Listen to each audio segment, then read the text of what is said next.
The BGVP NE5 is out. It is a Tribrid setup. Comes with EST driver, balanced and mature drivers, and as well as a dynamic driver in here. It is another new release from BGVP. The NE5 is something that they've been working on for a while now. They actually wanted to make this a flagship earphone from their lineup, so they tried to refine it. They didn't rush to release it. They took their time this time around. I think from what they kept on saying that they took their time to make this. You know, BGVP technically lost a little bit of their credibility over the past 2 years because of quality control issues that they've used to have.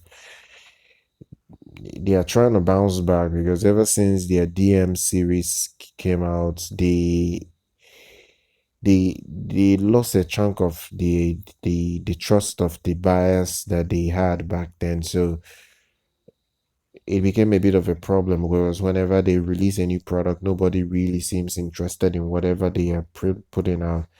The NE5 aims to correct that because they said it tuned this to be very neutral in its presentation.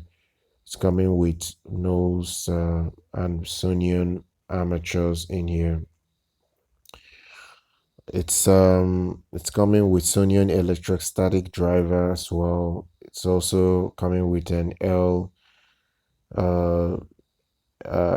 dynamic driver, an LCP dynamic driver, liquid silicon coaxial driver. It's a quite a balanced tuning. So this is something that I think may appeal to people that are looking for a balanced tuned IEM. It has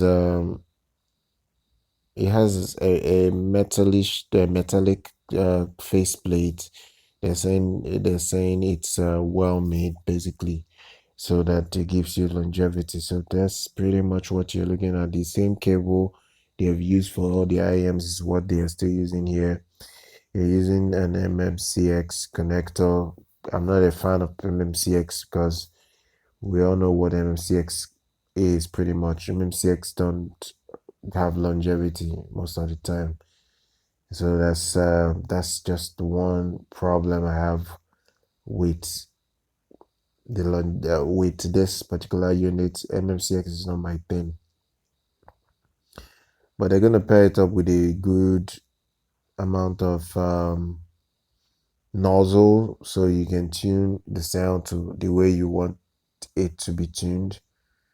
I don't know. I don't know if I don't know why companies keep putting switches and nozzles and all these things in earphones. They should just have a preferential tuning that works for everything. Why make different nozzle just to tell people that this is for this and that is for that? I don't really get it, to be honest. But regardless, this is not a cheap IEM. It's around 450, sorry, not 50, about 450 to $500.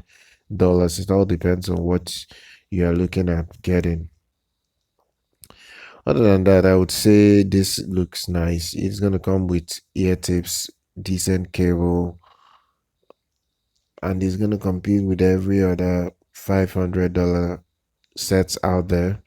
So if you have the money, you want to check this out, you have the resources to buy this, I will leave links in the description if you want to check it out. So that is it. Subscribe right now and do follow us on our social media platforms. I'll see everyone very much next time.